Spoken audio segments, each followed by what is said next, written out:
Председателот Џо Бајден го потпиша законот за економскиот пакет од 1,9 трилиони долари откако тој беше изгласан во Конгресот. Ова представува најголема помош за американската економија и граѓани во последните 100 години.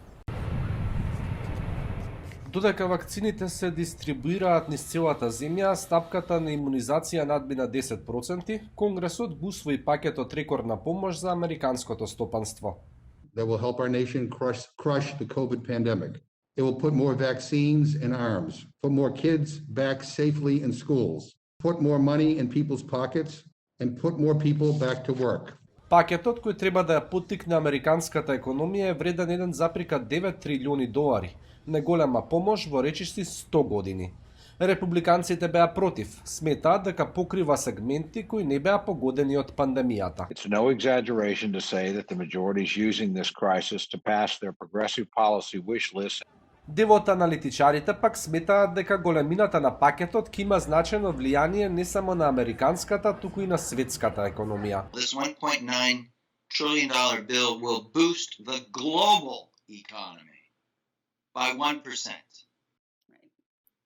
That's an extraordinary statement. If we can get out from underneath the pandemic, we can reopen our economy, we're going to have very high growth rate. Пакетот предвидува и 11 милиарди долари за странска помош со која треба да се стабилизираат програмите за справување со ковид во земјите во развој и да се поддржи механизмот за вакцинација COVAX.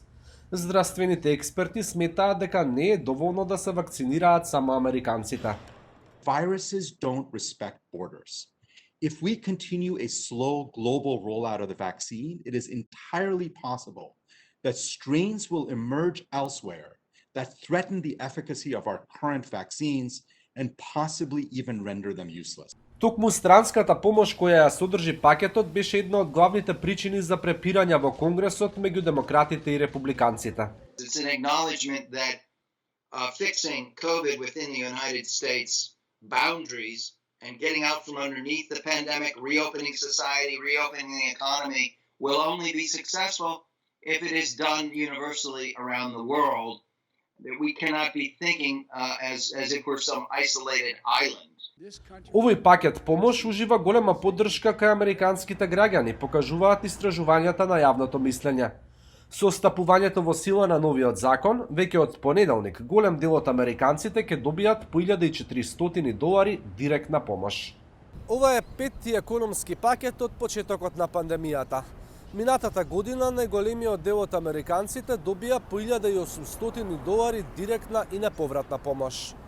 За Алфа, од Гласот на Америка, Никола Крстик во Вашингтон.